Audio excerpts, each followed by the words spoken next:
About gardening. You may notice that throughout this, I talk a little funny. Yesterday, I had a temporary crown put in and it kind of bumps into my tongue on the inside. We already know I have this weird tongue thing that goes on this little lisp of mine. So it is not helping. And my jaw's a little sore. So, fun stuff. Um, yeah, this is the garden behind me. And it looks a little sad right now, for sure. But I have plans. I have lots of plans. I'm going to wait just a few seconds for some people to join us, since we just have a couple people that are coming in now, and then I will show you my my workup.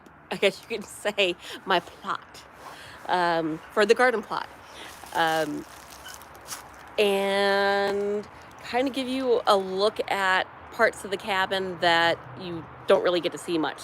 You know, the outside back section. Everyone sees the front where we come in, but this is the opposite side where the kitchen is, and that kitchen door where I already put the chinking in on the one wall. I do have chinking that is in the mail, should be here in the next day or two, to start the chinking in the living room. And it should go, I'm hoping, a lot better. I am going to use, I have a caulking gun that I'm going to use because it's such small gaps where I'm putting it this time. I think that'll help lay everything down smoothly. And I have backing foam, that like little rods that you put in there. So lots of experimenting. You'll see, I have to put the wall back together next to the window. I started removing the cement and realized, as the wall started falling in, between the window and the door in the living room, like the window that is closest to where we come in, the front, the blocks were not held up by anything but some cement that they were resting against. There are not any nails. There's not even any wood for it to rest up against. There's no little blocks that they set underneath as spacers in between. There is literally nothing. It was free floating. So when I started removing the chinking, the wall started coming down, or at least 4 beams of it that are like 3 feet across.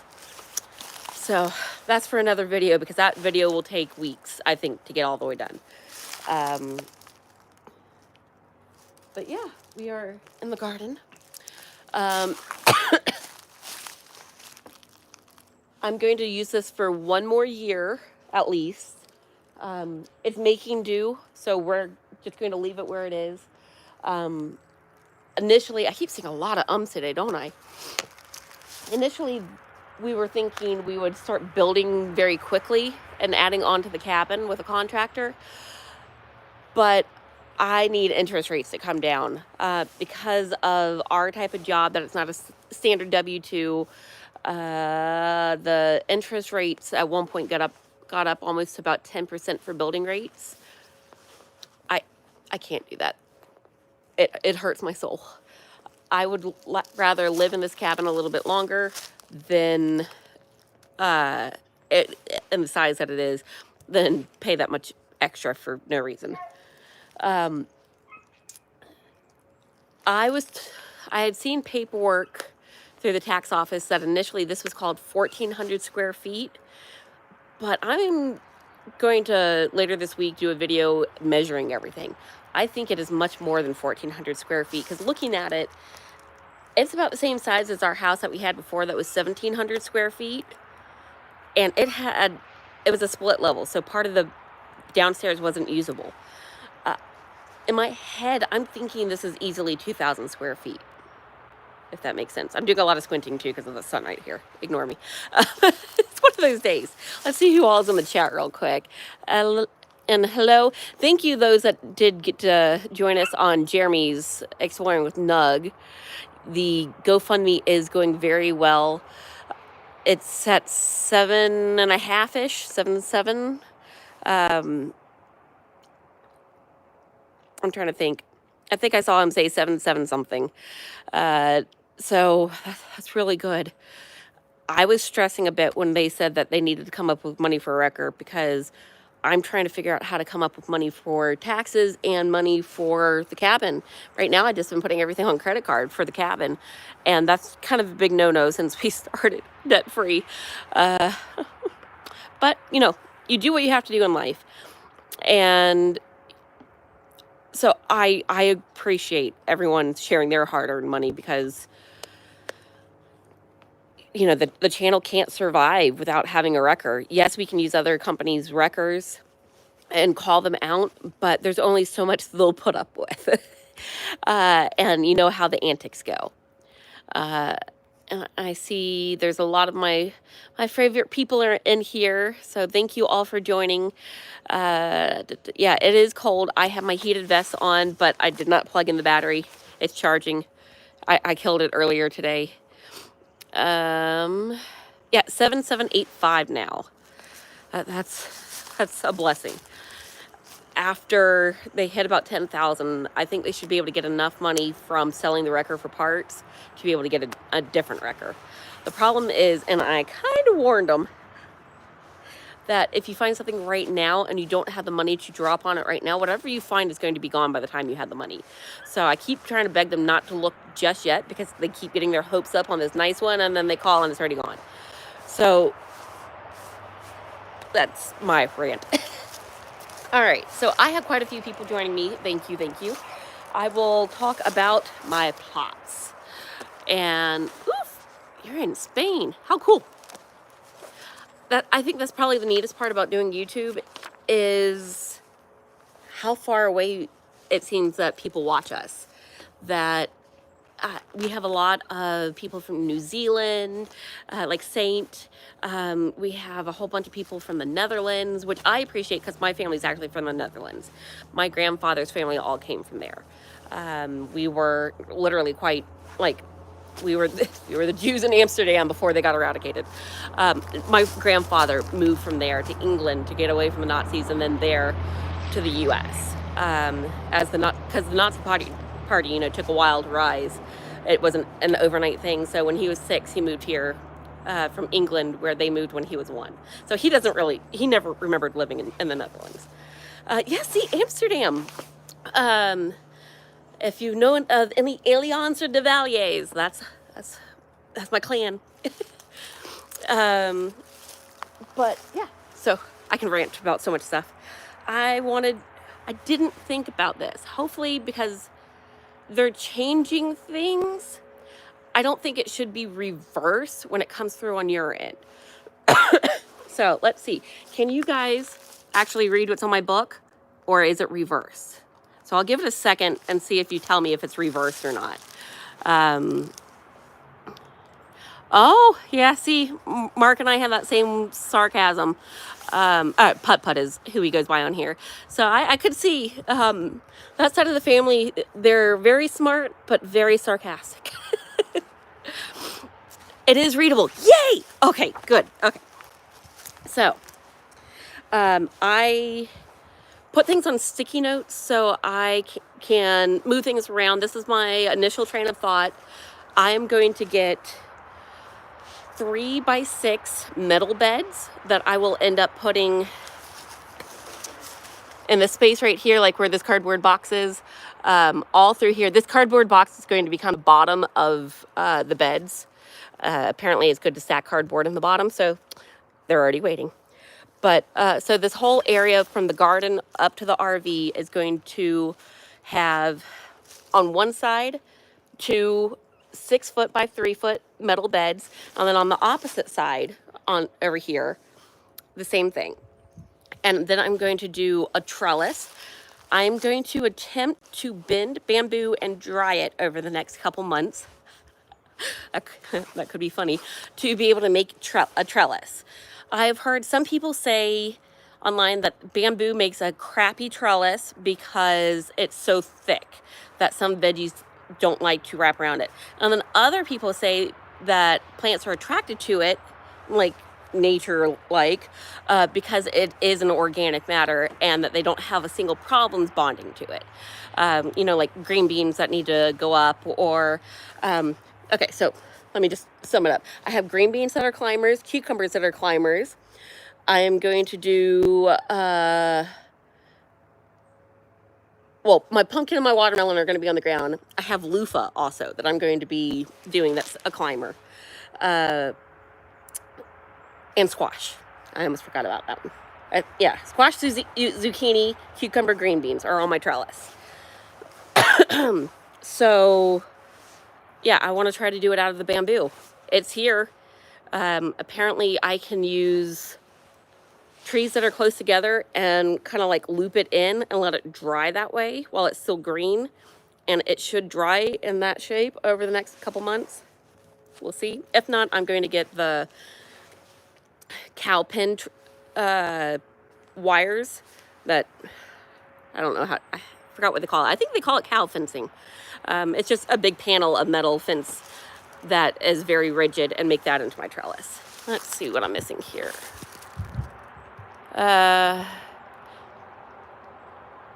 Oh, the bamboo will look nicer. I think so. And I have it here. Where are you putting the dog house for Bo and Troy? So he calls Adam by his middle name, by the way, Troy.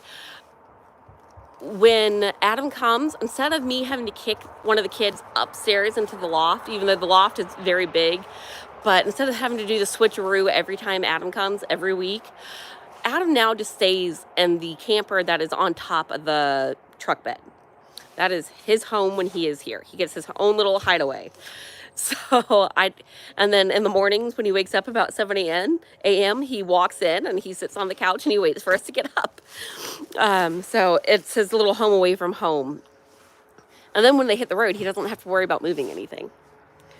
But, because if you don't know, the wrecker lives here, so they usually meet here, especially if it's something in like Tennessee or Alabama. This is good.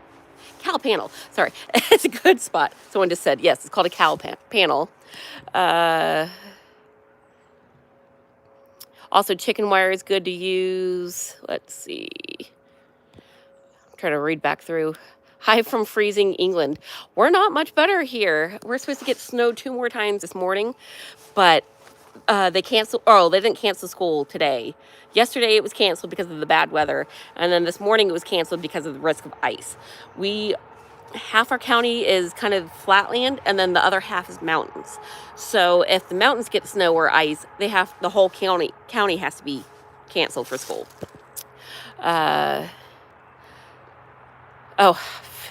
Fiona's in my chat room. She better be behaving and watching the puppy. Well, I call her a puppy. She's 11 months old now, so she's not really a puppy. I'm just trying to look back. Oh, you're in Ackworth, Michelle. Yeah, that's where we moved from. Come join us in Jasper. It's great up here. It's definitely a different change of pace. You wouldn't think a county away would do much, but it's a different pace. It feels right for us, really. Are you going to grow any fruit? Does tomato count? We actually, one of the very first things moving on this property I did in March was I bought a Fuji apple tree and a Granny apple smith, 2 pecans, and a fig tree. And those are out on a different part of the property. I was so heartbroken. We had blooms and little apples, and a deer came through and stripped my Granny Smith tree. So in the springtime, I will plant another one because I don't think it's going to survive that. I really doubt it's going to come back from that. And you need 2 apple trees to make good apples. But okay. So let me with this section of the garden here, I still have sage, catnip, flat leaf parsley, and rosemary. Those are on the back section. They are still there. In this area, they typically go semi-dormant where they're little nubs, and then they'll come back in the springtime. So I don't have to worry about replanting those, especially the catnip is in the mint family. That stuff never dies. And same with rosemary.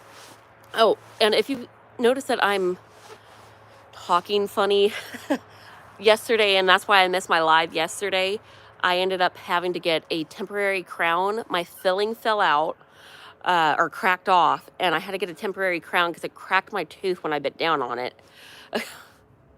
So it's all lumpy. Like, I already have the tongue lisp going, and the temporary crown kind of bumps into the inside of my mouth, and it's completely smooth, so my tongue keeps rubbing up against it, and it's just making my lisp worse, which doesn't need to happen. I'm not 6 years old again. I don't need a lisp. But, so yeah, and my jaw aches. So I was able to finish the video I was doing yesterday when I got back. The closet, by the way, is hole free, has matching wood, well, matching-ish wood floors. The same type of wood planking is put down. I used the one that I stained the wrong color that I couldn't get corrected. I put that in the floor of the closet. It works. And the coat rack works in there. There's door locks now, so that is finished. That I was supposed to edit it today, and I just ran out of time with errands. But I do still have some carrots down in here, and I'll give you guys a close-up in a second. But there are still a few carrots that I didn't plant my carrots right, and I gave them too hard of soil, so they stayed nubs all year. So when I got some more soil, I kind of dug them up a little and then gave them a little bit better soil. So they should be ready at the end of winter, hopefully. So I was told you can do that with carrots. And I'm finally getting a Brussels sprout on here. It took all year. I'm so sad. There's actually 2 Brussels sprouts. So I don't know if I'll be doing those next year. I guess I was supposed to be pinching leaves. I didn't know that. I'm learning. But the snails just murdered my garden when it came to those type of plants. And this area gets so much shade during the day that I guess that's not cohesive for a lot of things. So the things that I want to be in the sun will be in the front garden. That this spot right here gets, like, kind of like where I'm standing, gets the best sun. So my green beans will be up here, and my cabbage will be up here, and if I do kale, you know, those type of leaf greens will be in the section that gets the best sun. And then behind it, because the sun always comes from an angle right here, I'm going to be doing here. I have my corn, because it's so tall, with the loofah and the squash on that trellis, and green beans on the opposite side. But you see, I got little cute little flowers in my in my daily planner thing. So I was like, I'm gonna use them. And the hill right here in between, this is like that awning that's falling off the cabin where I redid the chinking. Right here, I'm going to be planting flowers, and I'm gonna experiment with this whole little hillside that runs along the side of the cabin with doing watermelon and pumpkins right here. I need the flowers. I'm going to be doing chicken coop.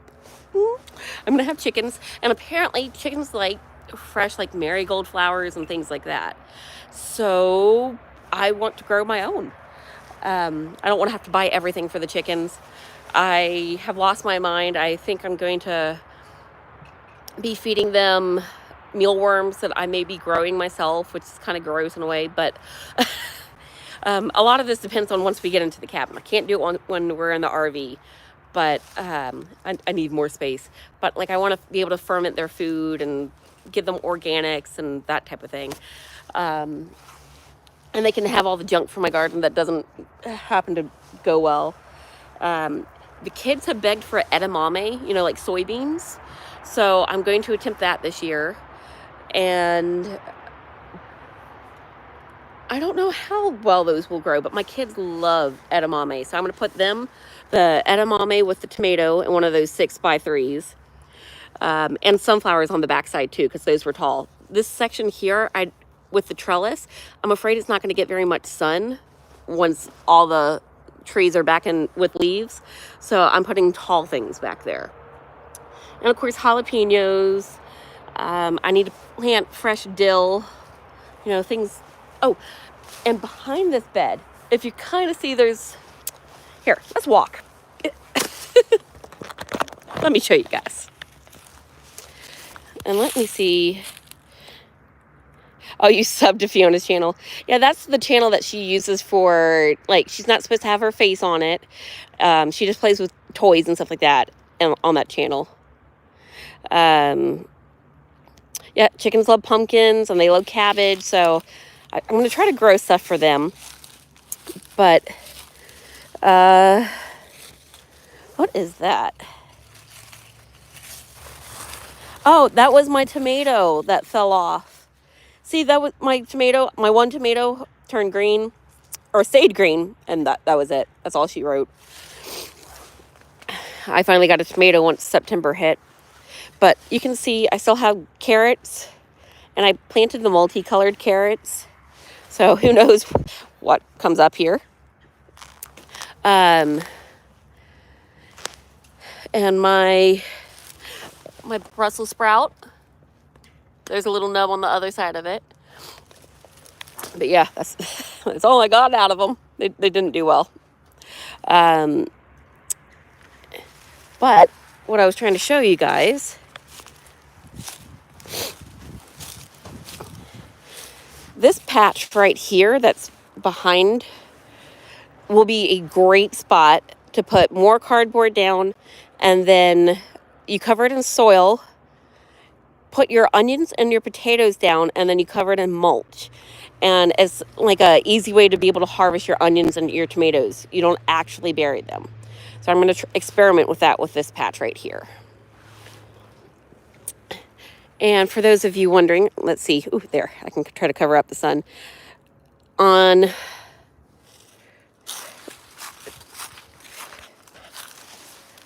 So from the back door to the corner of the house to this tree, and then over, down, around, and then to that tree, back to the house, will be the dog's running area.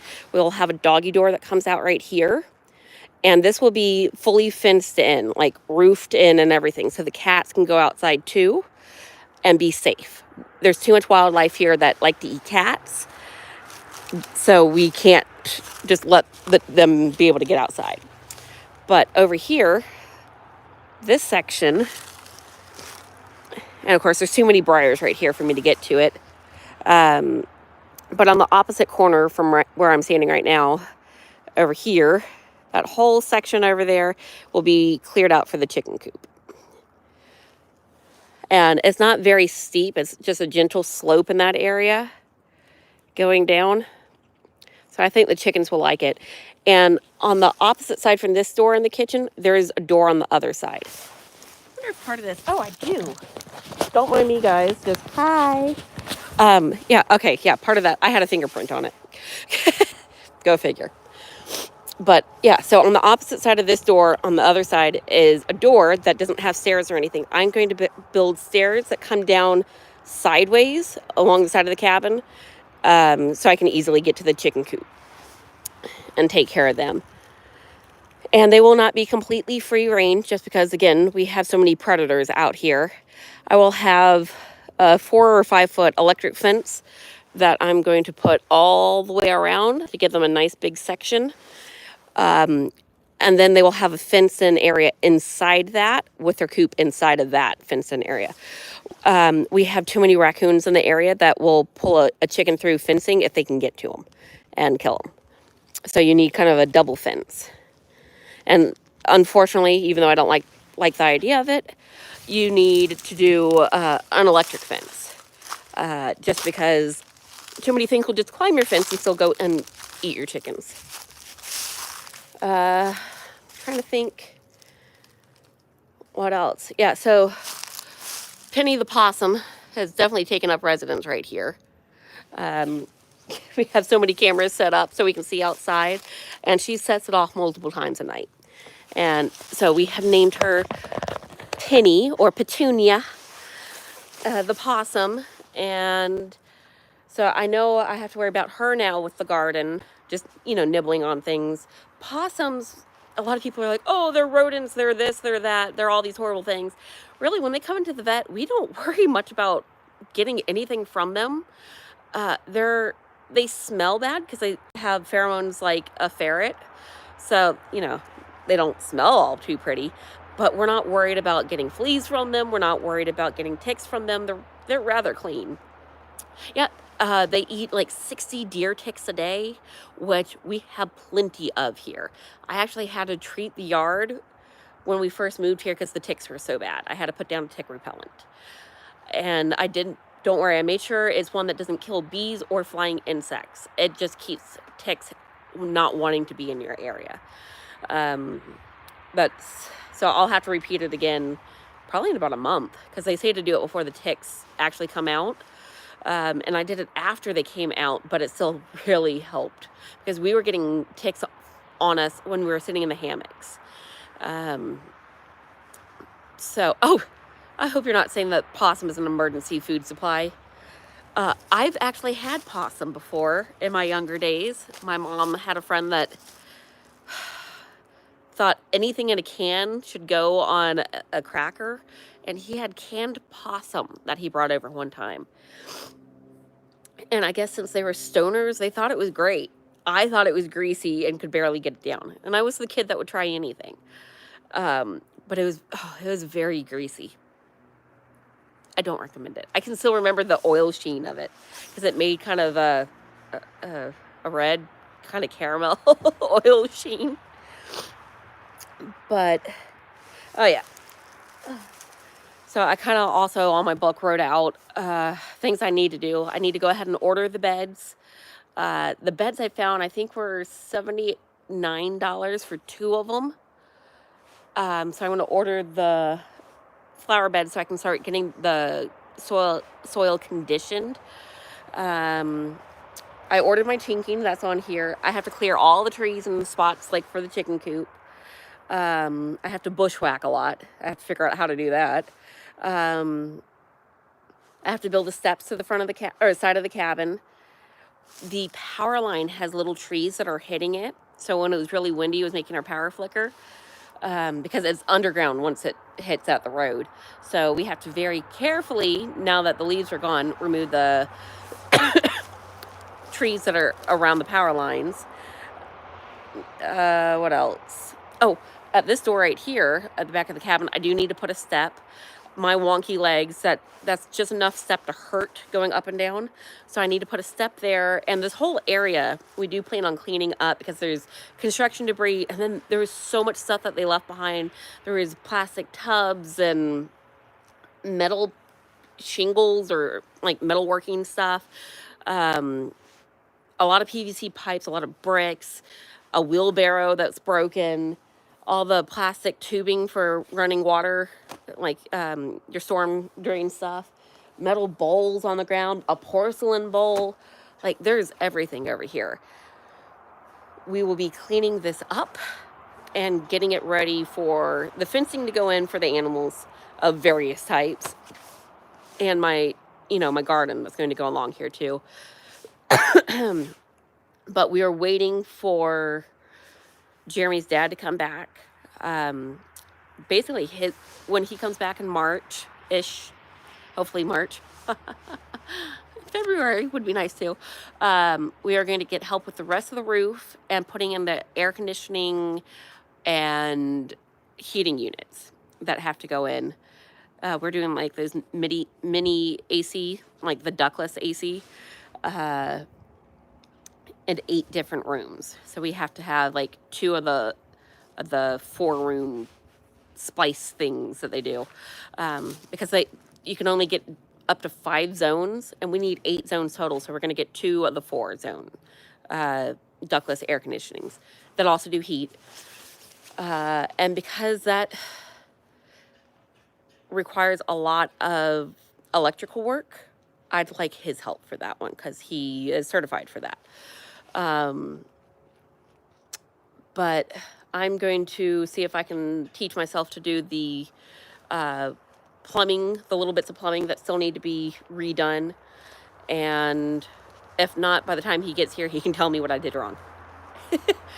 But I don't really want to clean up too much out here because if they're going to be removing shingles again, and who knows what else with the roof, I don't want to clean it all up to have to clean it up a second time. Mini splits, they're great. I hope so. I've now turned off all the okay, there's something I can hear crinkling underneath the cabin. Underneath the 2 side rooms, like one that'll be a bathroom and one that's Fiona's room. We'll see what pops out. Um, hopefully it's just a squirrel over there. But oh, I lost my train of thought. I heard a noise, and after being underneath the cabin the last couple days, I'm a little on edge. I almost threw myself out of that hole. So I get myself down in the hole in that little closet, and almost immediately out of the corner of my eye, I see a big shadow move. And what it was is the tarp, with the storm coming, had gone off the side of the roof partly and was dangling in the sun that was coming in. Since it was early in the morning, it was a good slant. So only like 10 feet away from me is this giant shadow that moves towards me. And it was a mix of, in my head, can I throw myself out of this hole fast enough? And what the heck is that? Um, luckily, I went with the what the heck was that instead of trying to throw myself, because it would not have been graceful. If you see me in this video that's coming up next, trying to get in and out of the hole, I am not limber. I am not graceful anymore. Trying to go up waist high, because that's where it hits, is right up my hip bone. To go out of the hole, you have to go over a 4-inch lip over to the other side of the ground. So going over that lip and not hurting myself, and then constantly having to get another tool, having to get something else. I joke in the video, it's like a drinking game. How many times I have to get out of the hole. Every time I do take a shot, you're going to be toasted by the end of this video. My legs hurt so bad from trying to crawl in and out, let alone the bruises. But let me see what everyone's saying. They come in colors. Have I thought about a tin roof? We could not afford a tin roof. We looked into it, and a tin roof was going to cost us around 20 grand for this size, because we had so many, we had so many little porches, like right here, this porch, and then the side right there, all that, and then the side porch too, with the roof. We were looking at 20 grand for the roof, and we needed to go cheaper. In the future, yes, we can go for a tin roof. That was the original plan. But when we started getting into the cabin and realizing how bad things were and how much more had to be rebuilt than we thought, it wasn't worth the money. We needed to use that money somewhere else. How we thought about weatherization grants. See, the problem is with a lot of the stuff, you have to be able to get to be up to code. We're working with logs that are 150 to 200 years old. And coding is not going to be our friend. We can't do certain types of codes, do certain types of things, because of the way log cabins are built and the way this one was put together. We're still in the midst of getting the historical exemption, but with the fact that the courthouse burned down in 48, I'm having problems getting an exact date. We know that it was noted on the plot that this was a blacksmith for the city of Jasper and Burnt Mountain. Burnt Mountain hasn't been on a map since 1900. So if he was an active blacksmith for a city that went defunct, that actually went under around the time that the railroads came here, and I want to say I read that it truly went defunct somewhere around 1885. And then there were remnants of the city for the next 15 years, but no one put them on a map again after 1900. So we're looking at somewhere around 1850s probably, as a good estimate of this house. Originally, we thought it was 1832 for the house, because that's when the land lottery was. But the people that won the land lottery never moved on the property and said they sold it. But I can't find proof of who they sold it to. But the name of the gentleman, Roderick Grant, that won the place never moved to this county. There wasn't a grant even in this county until the Civil War. So he definitely didn't move here. But there's little stories of a blacksmith that lived 2 miles north, or a guy, one of the very first settlers here, that lived here before the land lottery happened. He actually was able to live in peace with the Indians, or peace-ish, that built a log cabin 2 miles north of Jasper, which is kind of where we are. And his thing was he was a blacksmith. I don't know if that happens to be his cabin. I can't find anywhere else of if his cabin's still in existence. There's a picture of what it kind of looks like, and I could see that it could be our cabin, that someone took it somewhere around the 1920s, the picture. But I also saw that in the picture it could have been earlier than the 1920s, but there's a gentleman that traveled around here between 1900 and 1920 that took a lot of pictures. And then there's a different gentleman that had a camera that, when cameras first came about, that was in the 1800s, that he traveled around. So it's one of the two gentlemen that like to travel around taking pictures. We just don't know which one, because it was just like someone's family photo, and they said that that's what that cabin was. So there's just so much history that it could be, it couldn't be. So we can't say for sure for the historical exemption how old it is. And they have to know the exact year, which is the... Try not to cuss. I have a potty mouth, by the way, if you don't know me in person. I cuss like a sailor. But so, yeah, we just... I have another route I'm going to go about, excuse me, in the next couple of days. Of the person that runs the online newspaper here gave me a tip of what to do to try to find out. So we'll see. Let's see. Look in the public records. In the library. I have done that. I've actually had multiple days in the library. I cannot find anything about this plot. I've gone through all the records of anything in this area that for like 10 years, I think is what the book is, of court happenings. Like, this person got a divorce, this person inherited this land, this person did this with this land legally, like it was sold to this person. I went through every single exchange for North Georgia for 10 years, and was looking for because they did it by plot. So we're like the 12th district, number 302 or something. I have it written down. I went through and looked at every single plot that was listed and looked for mine. I found our next door neighbors, but I didn't find mine. So that means in the first 10 years, he sat on it.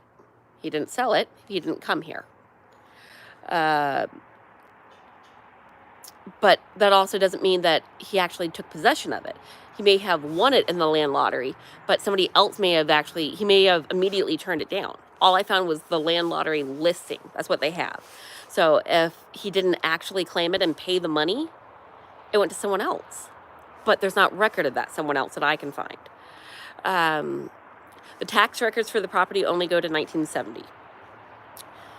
And the courthouse burned down in 48. So any of the older paperworks are gone. But the digital copies of things only go to the 70s.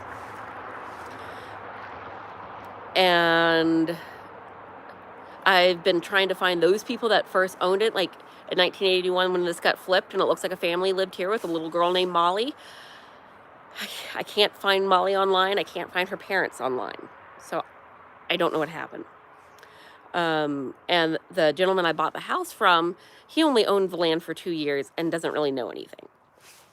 He just didn't want to see the cabin torn down. So he bought it when the people that owned it before, I guess they would come here with their horse trailer and bring their horses from Florida, is what I was told. And they'd live in their RV. They didn't live in the cabin. So, you know, the people that actually lived in it from 2006 on, or before, I can't seriously check the library. I've literally gone through everything that's public record at our library. There's only one library for our county, and it's 1 mile down the road. So I have gone through literally every book. It's not a very big room, but it did take me 2 different days.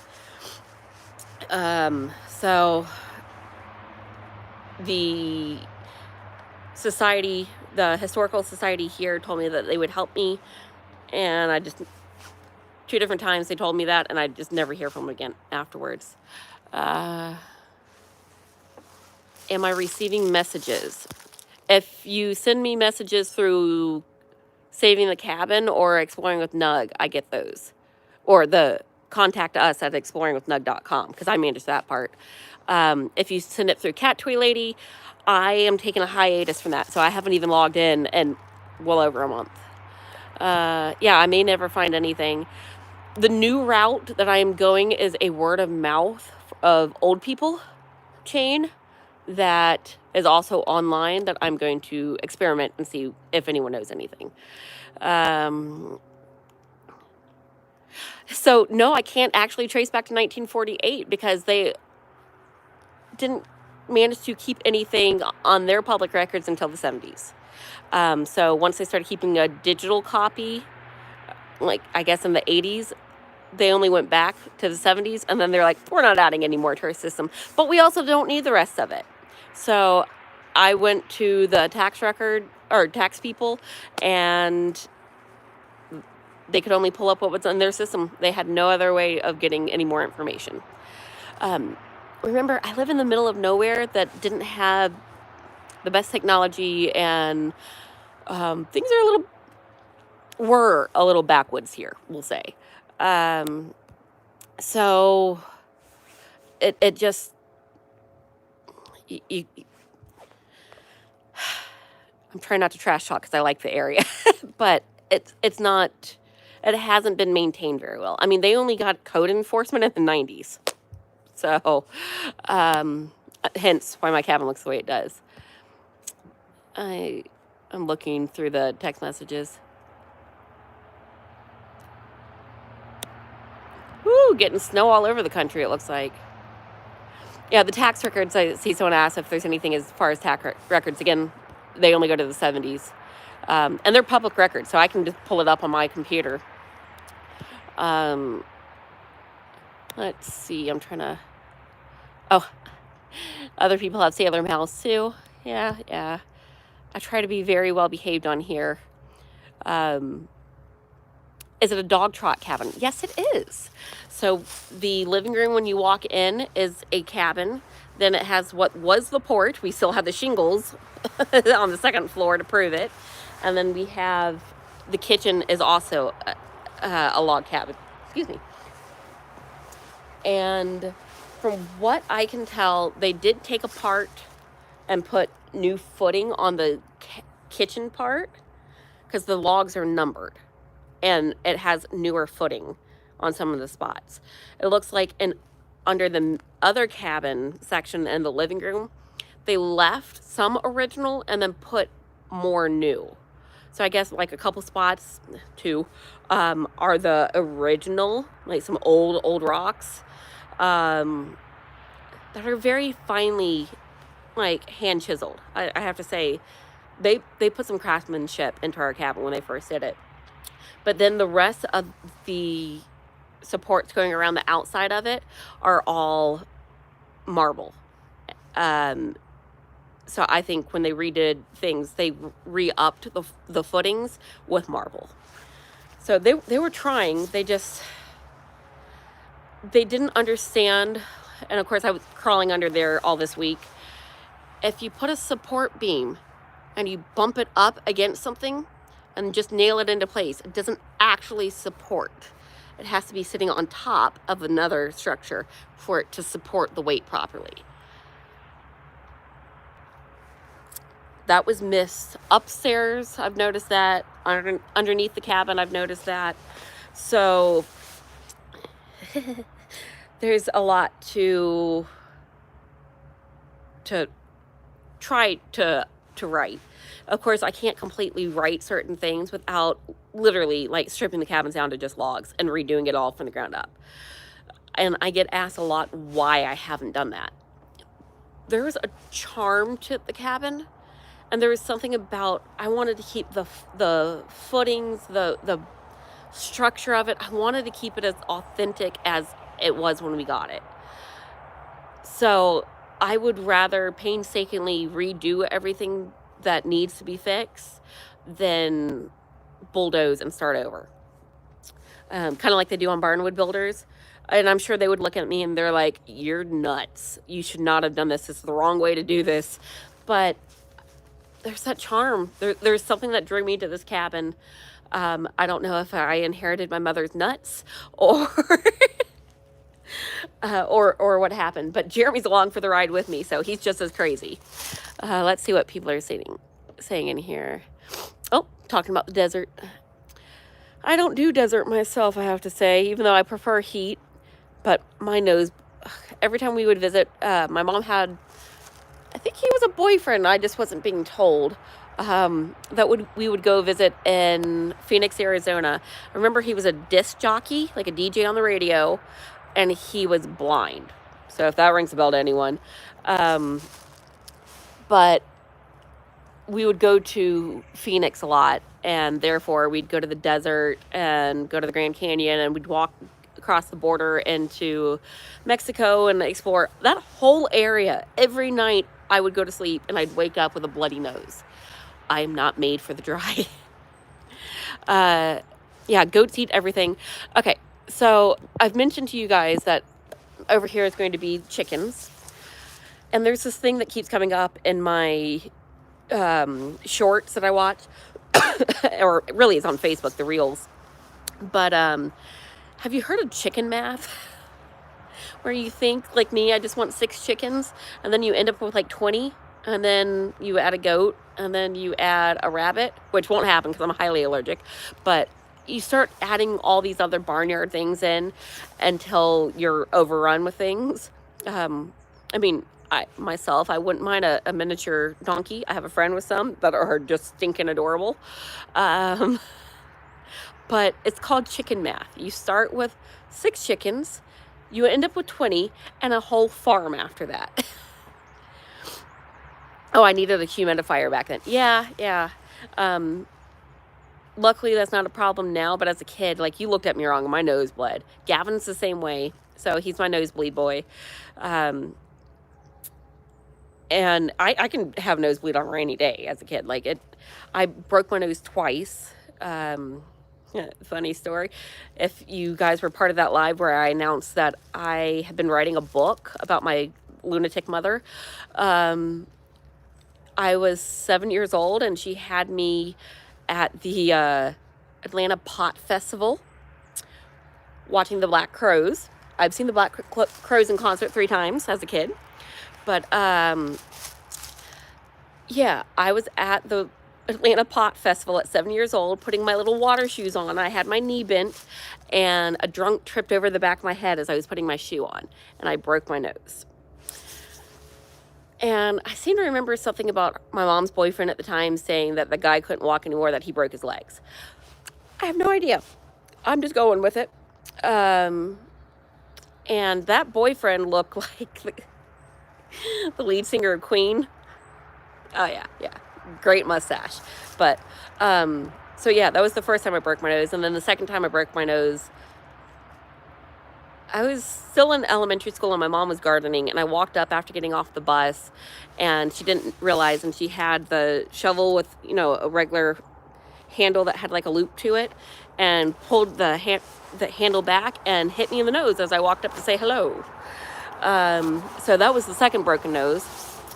So as a kid, my nose bled a lot.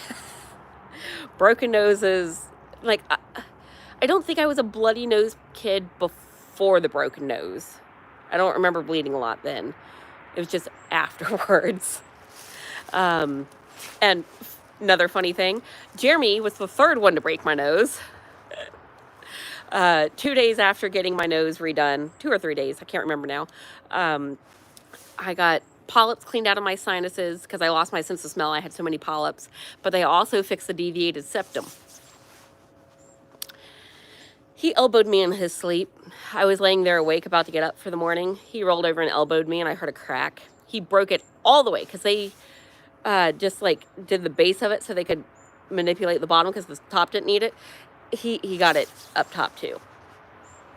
So for 2 days after that sinus surgery, I didn't have black eyes, but I had a black eye after he broke my nose. You know. And then he wakes up and he's in denial. It's like, I didn't do that. I'm like, I was laying there awake. You elbowed me. But yeah. So, and now, watch. If I was like into bad stuff, this would come in handy and for some people in their younger days, because it collapses. I could do stuff no-handed. Look, Ma, no hands. See what I mean? But yeah, so you're in workout class and they tell you, breathe in through your nose. Whole thing collapses. I blame Jeremy for that. But let's see what else people are saying. Ugh, Jeremy. Yeah, he didn't know though. Put copper rings around plants and so the slugs won't go near them. Guinea pig or guinea fowl eat ticks and work well with chickens. They're loud. Yeah, they are loud. I've heard them. Let's see. If I have 6, stay at 6. Don't add a rooster. No, I don't like roosters. I got attacked by one at the barn when I was a kid. So did one of my best friends, and Erin is still terrified of, my headband's sliding back. But yeah, she, to this day, as a 40-year-old woman, she is still terrified of roosters. But he did slice the back of her leg, so, you know. Just trying to look through lots of comments today. Sell what you don't need after they multiply.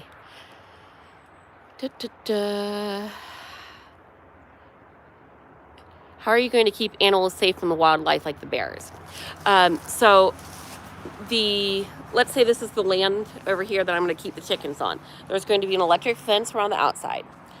Then there will be a smaller fence that I'm thinking is probably going to be like a 10 by 20 fence on the inside. And then in the middle of that will be the chicken coop. Because they'll get locked up in the coop at night. So even if a raccoon were able to break into the electric part, it's a covered fence so that they can't break through and they can't get to the coop. Because what raccoons do is, if they can reach a chicken, they will try to bring it through the fence. And that's how they like to kill a lot. I've been doing my research, but I also had a friend that also lives up here that I used to work with at the cat clinic. Their dog got their chickens through a fence. So, it'll be a multi-layered fencing.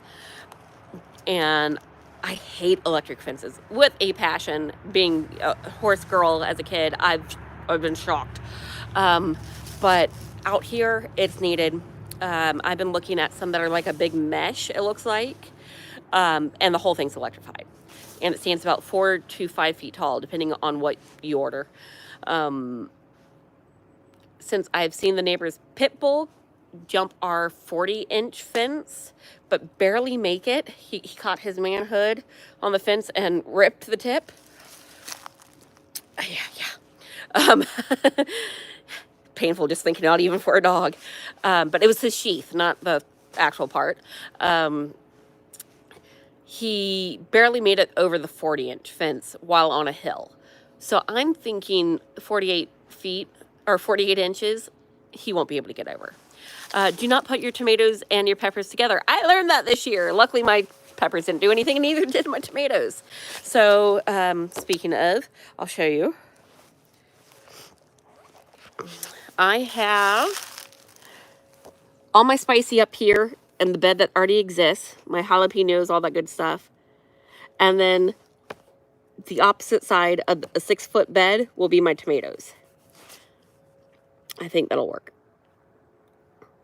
Because over here I'll have like my cabbage and my leafy greens. And this is the area that gets the best sun, right here. So hopefully, but if you can't tell, there's room for other stuff. Because I'm going to get to the store and I'm going to look at it and go, I could grow that, I think. I mean, I'm trying loofahs, for God's sakes. I don't know why. They just seem really neat to me. And I do like a good loofah. And I know chickens like to pluck at them and things like that. So I don't know what I'm doing, people. It's all theory. It's all theory. I know my kids eat green beans. They love the green beans that came out of the garden this year. It actually got Gavin on a green bean kick. If I put that Greek seasoning stuff that you can get at basically any grocery store, just says Greek seasoning, if I put that on green beans or on broccoli, my family devours it. At first, I thought it was just because I was using the air fryer. It doesn't matter. It can be canned green beans. And I put that stuff on there, and the green beans disappear. He just eats it like it's candy. So, definitely more green beans this year. Need a tool over your veggies to keep the birds away.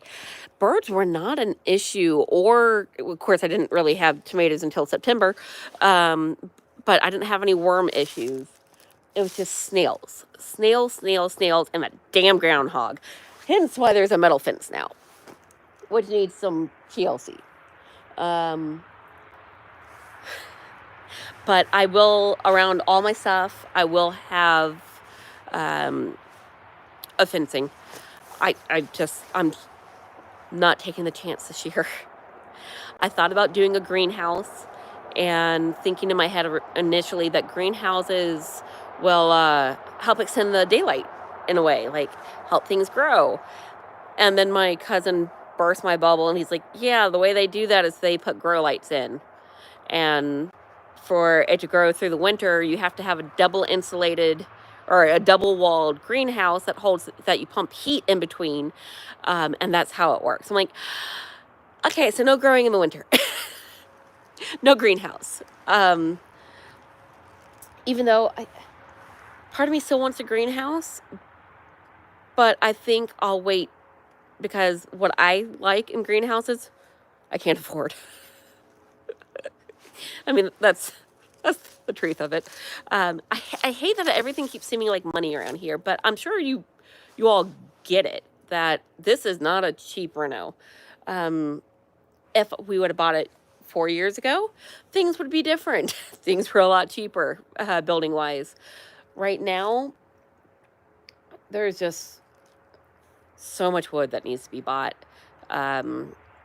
And if you guys saw the live that I was talking, the upstairs rooms are on hold right now, besides the one that Jeremy's going to work on when he comes back into town.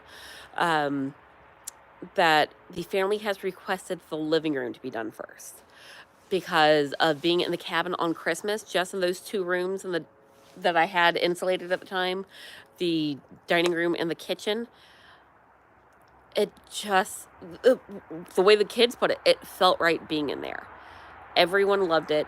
My kids didn't care that they didn't have internet. They were playing games with each other, and my son got art supplies for Christmas and Legos because he loves to build.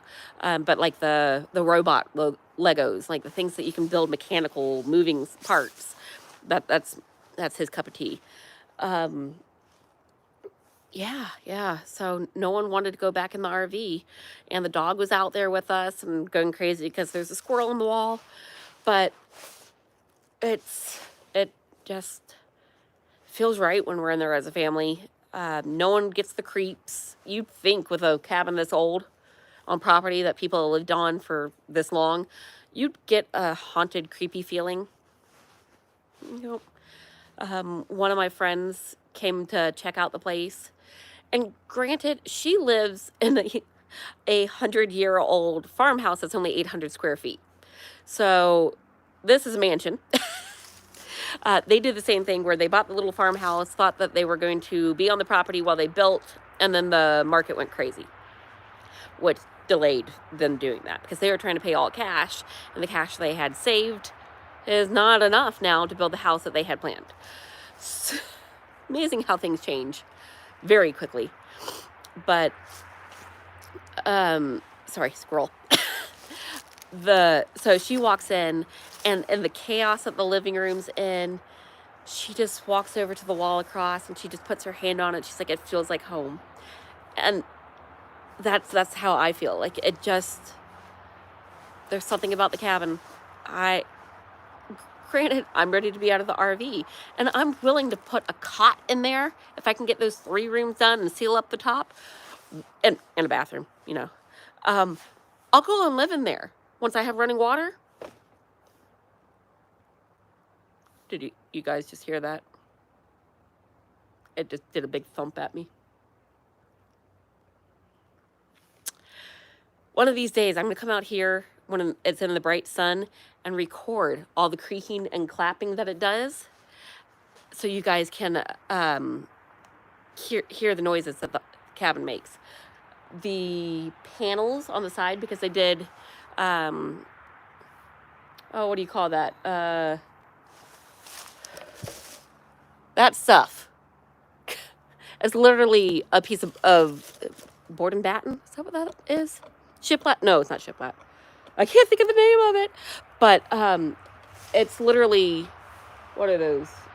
12 foot by 12 inches boards with little slat boards on top of it over the seams. Yeah. So, and they like their nails. Nothing is screwed in. So every time it gets a little bit of sunlight, the expansion, or if it gets really cold, the contraction of the house makes it pop and creak on the outside.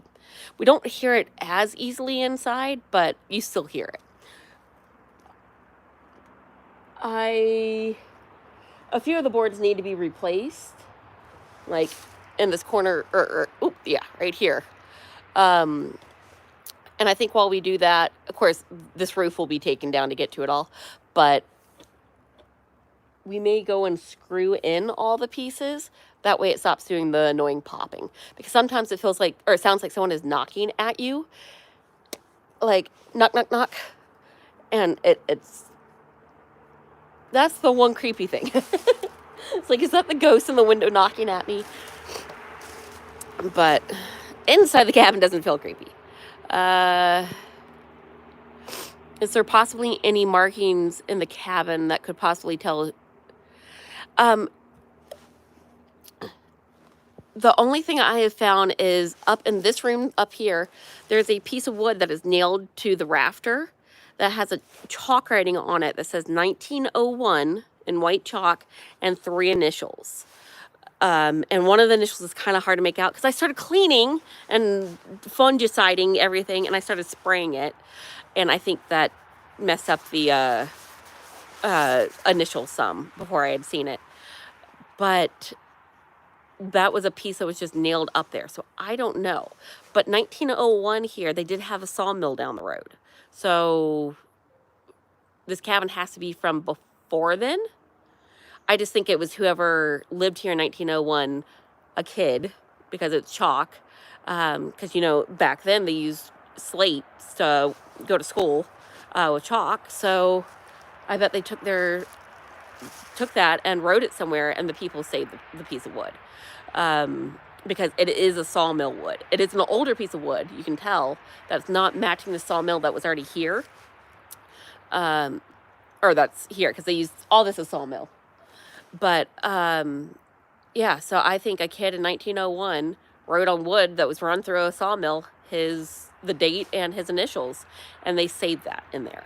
That's the only thing so far that I have found besides a little girl's name written in crayon next to a Sailor Moon sticker that says Molly.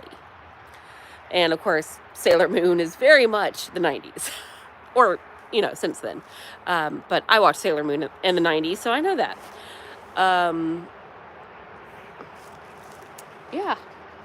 So those were the only 2 things in the contractor's book that was found in the wall. But I was so excited thinking that, I was finding something good, and I didn't. It was just contractor's book that was eaten by a silverfish. Silverfish? Yeah, that's the name of those bugs. Those creepy, creepy bugs. And I'm just looking through. Yes, if you all would hit that subscribe button if you haven't, or at least just the like button, I would greatly appreciate it. Let's see. Your house was built in 1901. Never stops settling. Always feel like it's going to be swallowed by a giant sinkhole. This one actually, the footing underneath looks really solid where there is footing. I just need in the living room to put another one, because you walk in and there's a dip and then it goes up to the middle of the room, and then there's a slight dip and then you get to the wall that is where you walk into the dining room. That first initial dip, I'd like to support a little bit better underneath. So that's on the list of things to do, because, you know, there's not enough. And I have to go to the sawmill, and I have to figure out how to get the wood back here. We need, for the living room, one of the beams in the ceiling is half rotten through on one of the ends. It needs to be replaced. And it's not a standard size. It's a 5x4, 19 feet long. So I need to go to the sawmill. But that means Jeremy has to take that camper top off the truck, which is a pain in the butt, so I can use his truck. Or he can go with me, you know, because I don't think the sawmill delivers. But I'm going to check. I'm going to see. But that's something that has to be done in the next week, too.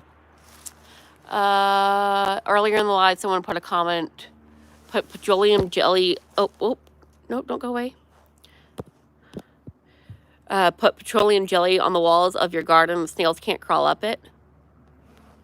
Okay. I can try that. I'm trying to do organic. You all know I have a smorgasbord of health issues.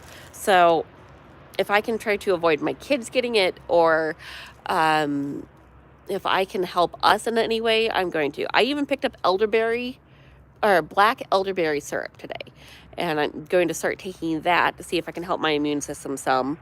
Am I going to use floor jacks?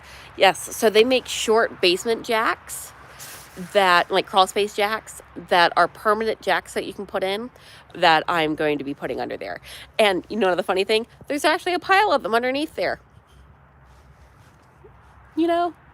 It's like it looks like they had them under there. They redid the underneath side, and then they just left the jacks after they put the marble in, because they look that old. But they're still sturdy, you know, they're metal. And it's a dry space under there. I did notice that the door to the where I fell through, that little closet, kept opening on windy days, because you get such a breeze going underneath, from that corner right there, from this spot, that it was pushing the door open on the other side of these rooms. So we have to get it sealed back up on the back side. The front, as you all have seen, has the pretty bricks and the lattice with wood behind it. So everything's sealed up for the most part, besides some possum holes. But the backside here needs some help for sure. And of course, we don't want the dog going underneath the cabin, so everything will get sealed up properly. Yeah. I think I have talked to you guys for long enough. I appreciate it. Today was a very big garden rant and just other random stuff going on with the outside of the cabin. I am going to look for, because, well, I look at it from here, my pretty little stained glass windows. There's one right there, and there's one, it's backwards, there. Well, actually, I haven't looked.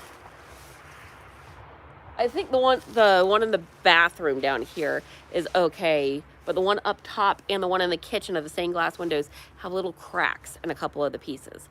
And I want to find a local artisan that may be able to seal it and still keep the glass there even though it's cracked, or do something to save it.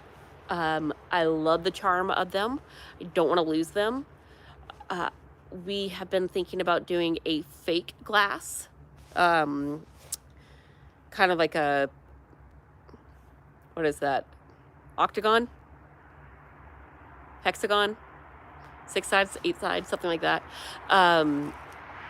For the very front of the cabin where they put the new arch up. It's so plain, it looks like it needs a window, but we don't need a real window there. So I was thinking we could still just put a stained glass window look there, that's a fake window, and make it match. Let's see what people are saying. What about the blacksmith shop? It's in very rough shape. I think there may be 3 or 4 logs I can save from it and make a piece of furniture out of, like a table. But everything else is just mush for the most part. We do need to go through and see what other pieces of metal we can pull out. Like I pulled out a plow blade that's old and some hinges and things like that. But that's going to take Jeremy being with me and probably the tractor to lift certain stuff. Let's see. Bake eggshells and to sterilize them and grind them into powder and spread them in the garden to dehydrate the snails. Okay.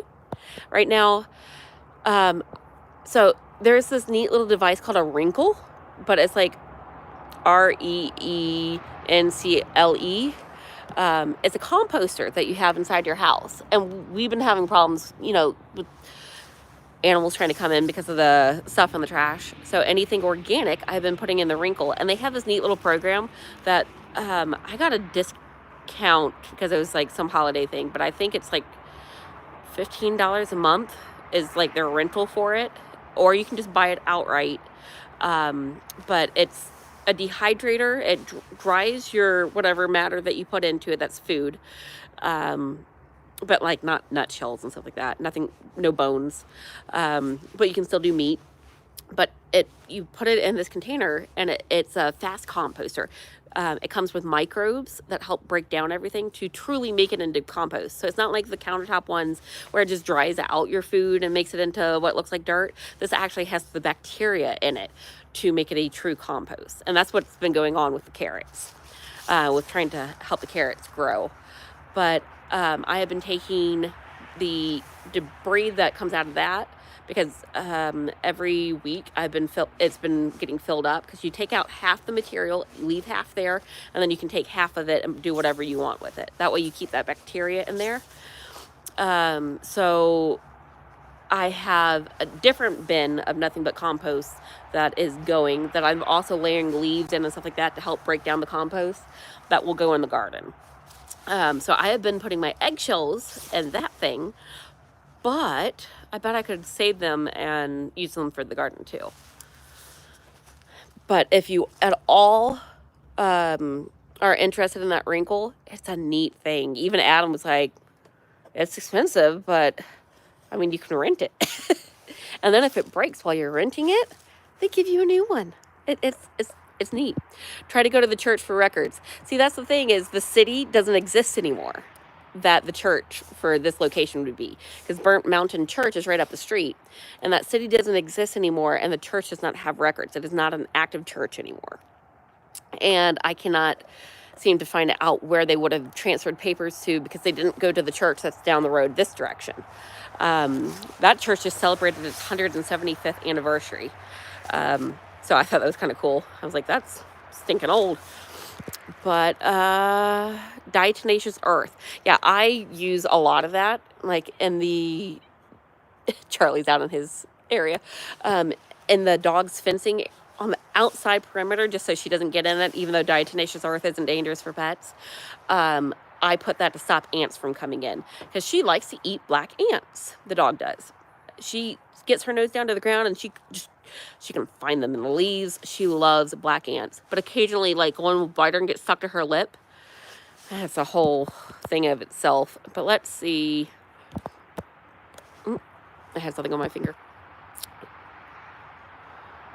Talking about, oh, and I do have for my garden separately strawberries. But I have the stackable planters that I bought last year on sale, on clearance after the summer was over, that I'm going to use for my strawberries this year. And I'm going to have netting around them and no bug and no animals eating them this year. And my blueberry bushes will have netting around them too.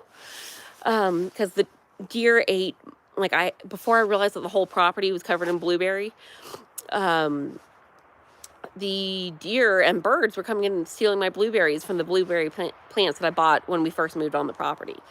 And I was so pissed off. I didn't get a one of them. And they were the big, fat, juicy ones. And yeah. That will not happen this year. I will have everything right here. Everything will be fenced in and netted. And I found this trick about, like the little mesh bags that they use for wedding favors that come in different colors. They kind of look like a silk, but they're see-through. You can actually buy I bought the white ones of those, like organza bags, I think they're called, or something like that. And put them over your strawberry or over your cluster of blueberries and shut it. And it still gets plenty of light, but the bugs and animals can't get to it. So I'm going to double protect these bad boys. I will get some of my fruit. And I don't think this year, but next year, I will be doing the thornless blackberries. I grew up as a kid having blackberries on the property, and I loved it. Bees. You read my mind. Yes, I want bees. Problem is, I have a family scared to death of anything that flies. Jeremy knows, as an adult, that if I go and put the bees down there, honeybees don't want to bother you. They don't want to die. If they sting, they die. That is not in their instinct. They don't want to attack you. I mean, unless they're protecting their hive. But it can be a butterfly that goes by and in the corner of that man's eyes, and he takes off running. He's like a little kid, and therefore my kids see something that flies and take off running. It makes no sense. He's a grown man, and he acts like a little kid when it comes to bugs. Just ones that sting. But everything is ruled it stings initially until he gets a good look at it. And he's already taken off running. Are there any records of the blacksmith shop? I have seen in a book that was written about the area that someone mentioned that there is a blacksmith that sat halfway between Jasper and Burnt Mountain. And he was one of the very first people here. So I don't know if that's us. I mean, we are halfway between what would have been the city of Burnt Mountain and the city of Jasper. Both are about 2 miles each direction. City of Burnt Mountain disappeared. They put a railroad in through the area, and Jasper boomed. And it caused, because the railroad no longer, or people weren't going through Burnt Mountain. The old federal highway had a branch that went off through them, and people stopped using it and used the main branch that went along the railroad. So people stopped traveling through Burnt Mountain from other places like LJ or Dawson County, those type of things, those type of places. So the city, just about everyone went bankrupt. A gentleman named Samuel Tate, who the city of Tate, which is where my son goes to school, is Tate Elementary. He started buying up all the land in Burnt Mountain, and he was trying to make the country club of the South. His friends were the Rockefellers and a lot of the New York bigwigs at the turn of the century that would come down to Georgia for the summer to Jekyll Island. And he was trying to have them come to the mountains for the pretty view instead of going all the way down the coast to Jekyll Island. So he was buying up everyone's property. But when he built the clubhouse here, which happened to burn down during I think it was during the Great Depression or somewhere around that time. And he also started to go under during the Great Depression. He went from being a very successful man to not a whole lot. He still was the richest person in the area, but for what he had, the Great Depression hit him hard. because he owned the marble mine here. Jasper is marble, and Tate is marble capital of Georgia. We have a deposit of marble that's like 6 miles by 2 miles in diameter. And I think I read it would take 1,000 years at the rate they are currently pulling out marble to deplete the plot of marble. And then there's other veins of it, but the main supply is 6 miles by 2 miles wide. And Mr. Tate owned it all, just about. So no one was buying marble during the Great Depression, so it hurt him. And he was a really good man. He was one of those that his workers, if they didn't own their own land, he didn't charge them rent to live on his properties. Like, because he had public housing, essentially. He knew that they weren't able to farm and bring in their own food, so they needed the money for those type of things that they could, since they didn't have land to produce things. So he didn't charge them rent because he knew they wouldn't be able to survive unless they owned land in the area. So, I mean, he acted as Santa.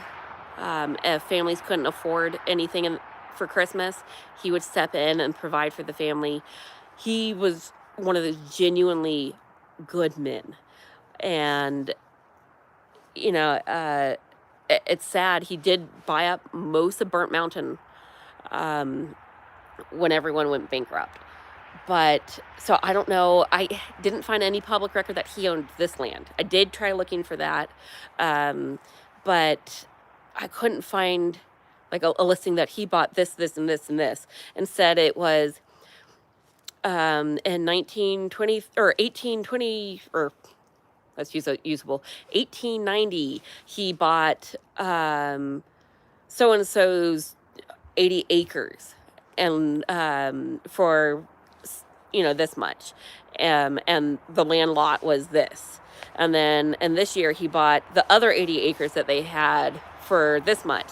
So it was a lot of weeding through of he bought this from this person and this from this person with the land lots attached to it.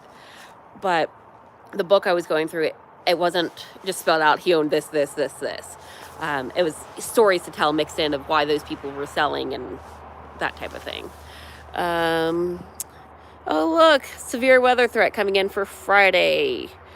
Great, because we didn't have enough. What city kid, or was he a city kid? Mr. Tate, I am trying to remember.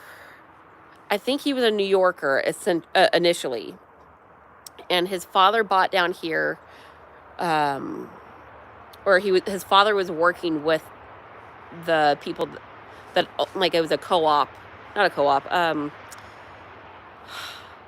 a group of rich men owned the marble company, and he ended up buying it from them eventually, after running it for so many years. He was known as Colonel Tate, but he actually wasn't in the army, but he was, I guess, the militia's colonel for the area, so he was an honorary colonel. There's a 20-foot painting of him in my son's school, because he built what was the high school or the primary school after it burned down in 1926. 1928, my son's school, which is solid marble, opened up.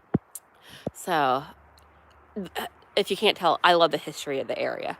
I have a 600-page book that I read of, this family married this family, and they had these kids, and these kids bought this land lot. So it actually spells out the land lots that, like, where everyone lived. But the book mainly concentrates around Burnt Mountain itself and the city of Tate and Marble Hill. So we're Jasper or Burnt Mountain, but the city of Burnt Mountain is different than the mountain Burnt Mountain, because the mountain goes up, the city was on the side of it at the base. So that's kind of the difference. We found a parcel of land my grandpa owned for his mechanic shop before. Oop, it jumped on me.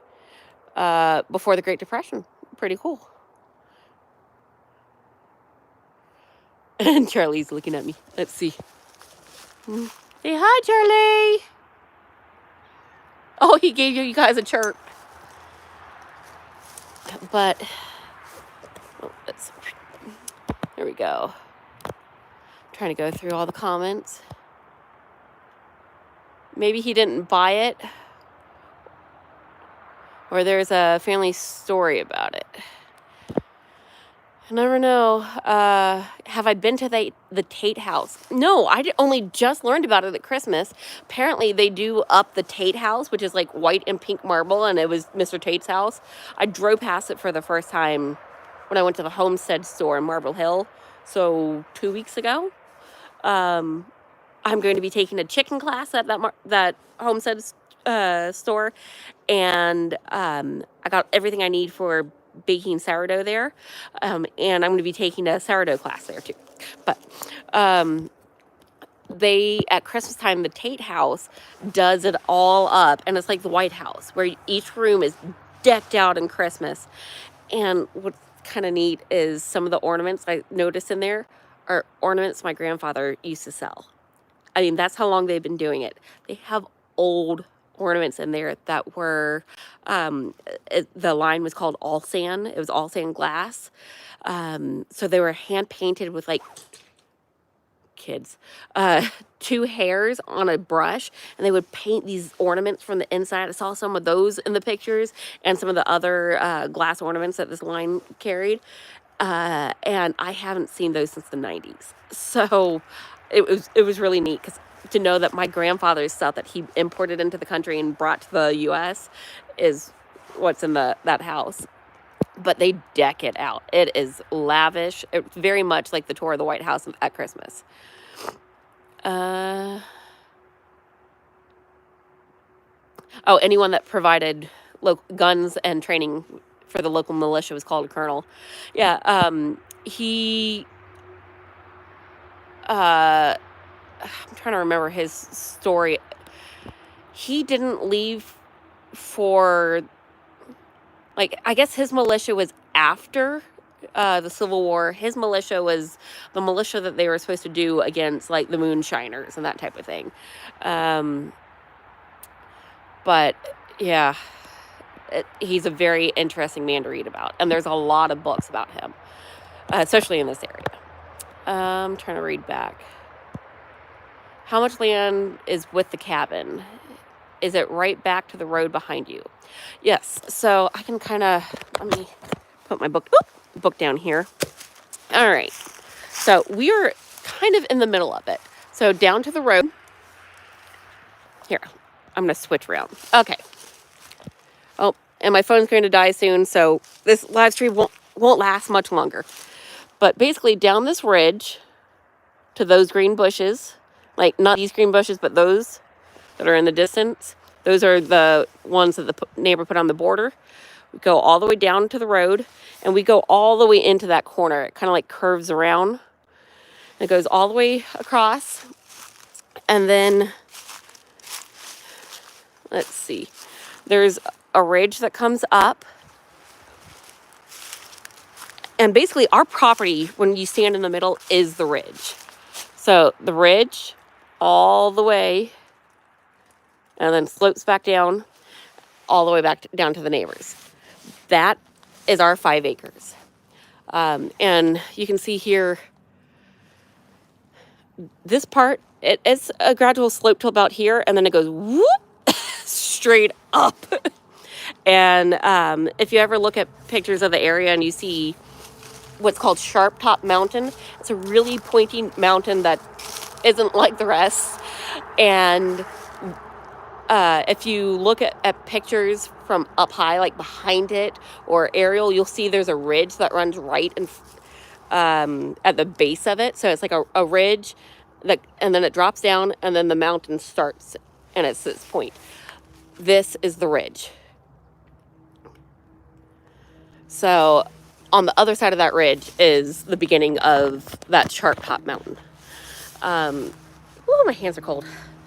I think today it got into the like 50, but I don't do the cold well. Yeah, so the someone said the Tate House seems like a great time. It does. And I only found out about it like 2 days before Christmas. A friend did a tour of it and I saw the pictures. I was like, that's incredible. So I was like, is there a way we can get there immediately? And apparently it books up months in advance. And I will be doing the tour next year. Jeremy still hasn't even seen it. So I was trying to describe it to him. And I don't think he could appreciate how massive of this house is. It's pink marble with white columns and white accents of marble everywhere. Everything here is marble. My son's elementary school is solid marble. It looks like a prison. The jail that they used up until like 88, it also is marble. Like, everything's marble.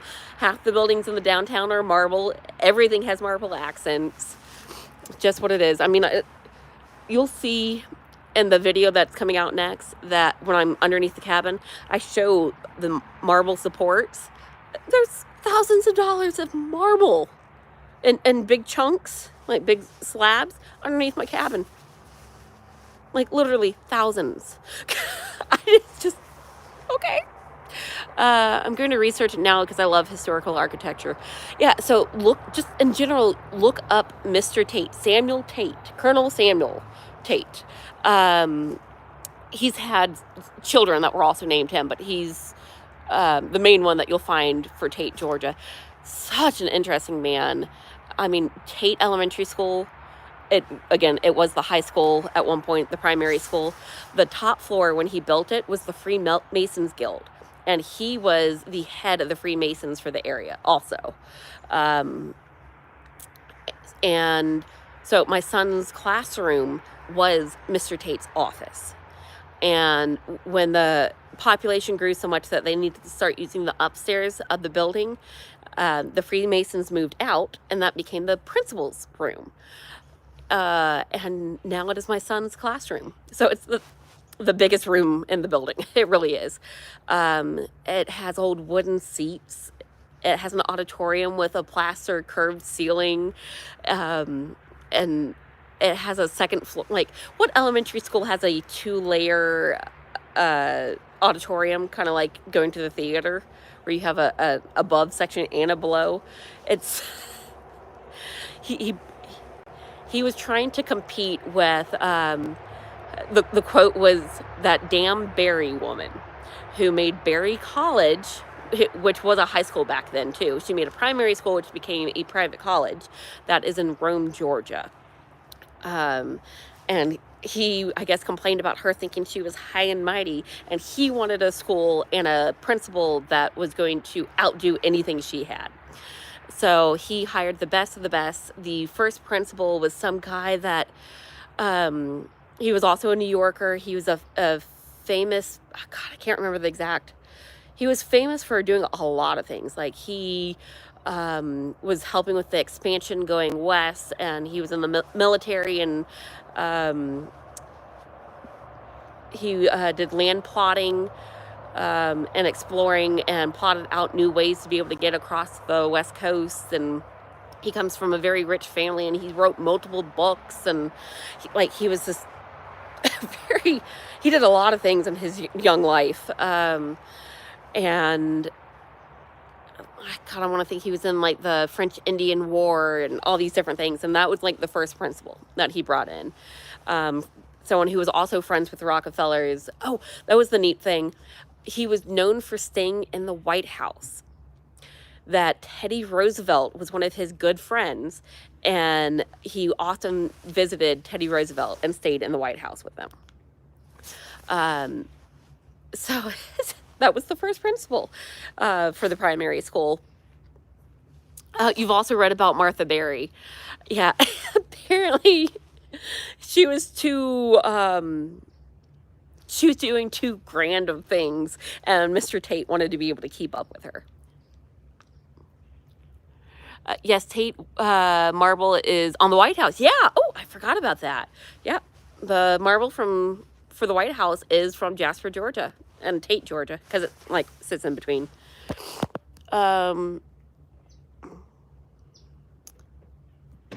Yeah, he was a scout and a surveyor. Thank you for whoever just looked that up.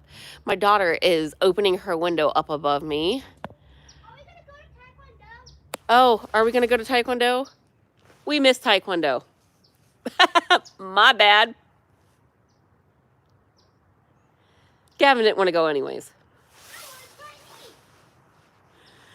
You weren't getting Chinese tonight. Don't worry. The arguing. Yeah, I talked so long, I forgot. I was supposed to leave about 10 minutes ago to get my son to Taekwondo, which is starting about, 5 minutes ago. My bad. Luckily, he complains going 3 days a week and only wants to go 2 days a week. So we're making that happen this week.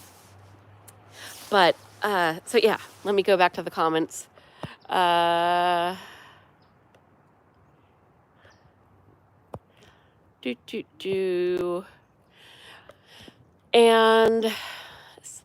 speaking of scouts, our scout, our dog, may have a buddy coming up soon. I found out that because I'm a foster for the shelter here, even though Scout was the only one I've fostered so far. But a little birdie told me that the dog that keeps coming to visit us, another beagle, if the owners cannot keep her locked up, will be taken away from her because she's being considered a nuisance running on so many different people's property, and that they were looking for a foster if she comes in. So I will be a foster to adopt if she works out with us. She and Scout get along great. They play because she visits us literally 5 days a week.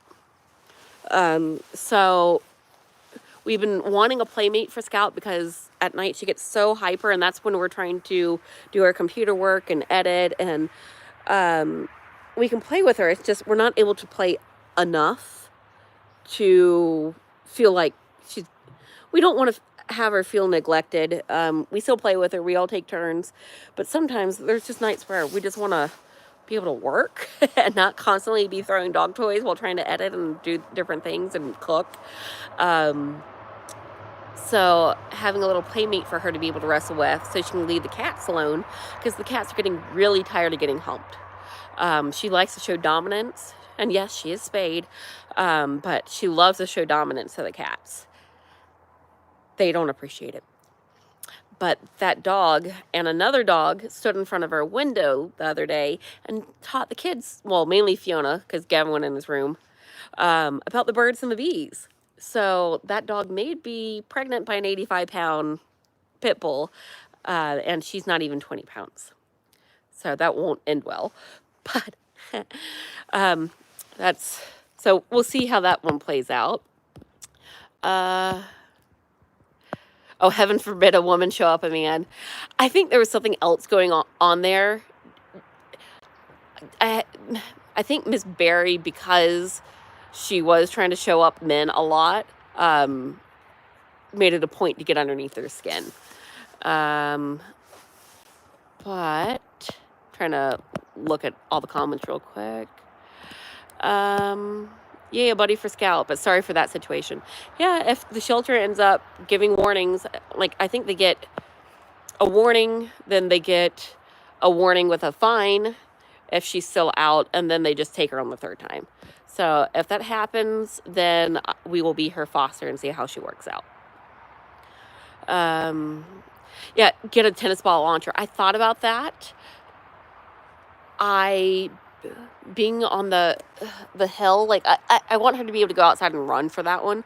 In the RV, there's just not a lot of room. And even though those tennis ball launchers you can set at different distances that they throw, but in the RV that's hard. Instead, I got the food treat delivery where you hit the button. So on one side of the RV living room, at the front door is the button, and in front of Gavin's bedroom door is the treat deliverer, and I have it set to give 1 to 2 pieces of her kibble.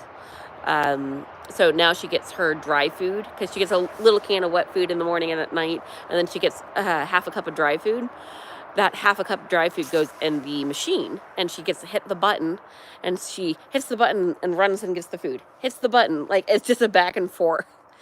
And then when she gets mad that it's empty, she just sits there and keeps hitting the button and doesn't move because she knows nothing's going to come out, and she just keeps hitting the button. So the button has to go away. So in the last couple lives when Jeremy was home, you probably heard the sound that the button makes, the ding ding ding, because she kept hitting it. And I tried to put a piece of tape over it, and eventually I had to just take it from her because she was being insistent that it was empty. But all right, I am going to call this a wrap, especially now that I missed Taekwondo. But yes, so this whole area is going to become a garden with an archway, and a lot of the brush around these thinner trees is all going to get cleared out, especially down here. Chicken coops going in, and yeah, a lot of work.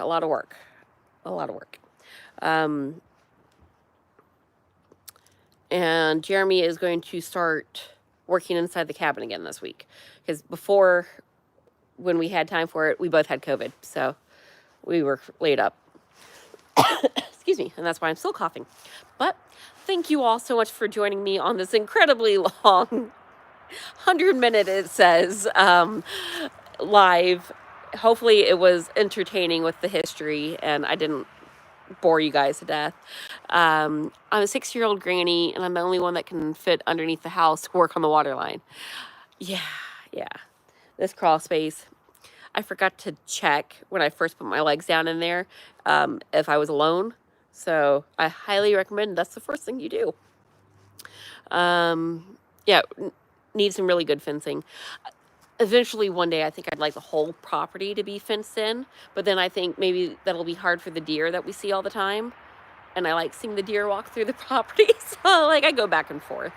But the chicken area is definitely fenced in completely, and the area where the doggy door is going to open up will also be fully enclosed fence, just because I don't want the cats getting out, and we have had an eagle, like, eagle. It's not the hawk that I keep hearing flying above.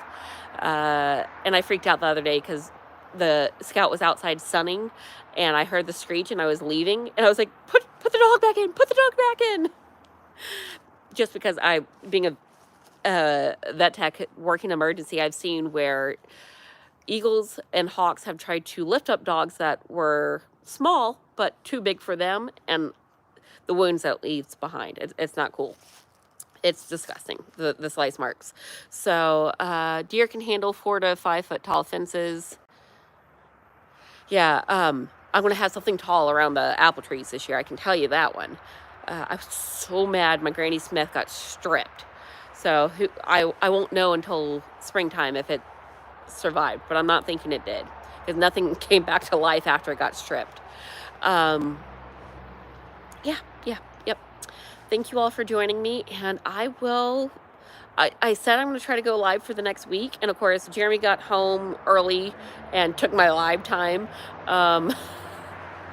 So 2 days ago I missed it, and then yesterday with the dental work, I missed it because I couldn't talk. But I'm back. So I want to do a few more days of lives and kind of talk through all this stuff with you, and then I'll go back to my regular. But I thought with them saying that lives are being encouraged right now with YouTube, we are going to try it and see if we can help grow the channel, and yeah, see what happens from it. So thank you for joining me with this live, and I will see you guys on a different afternoon.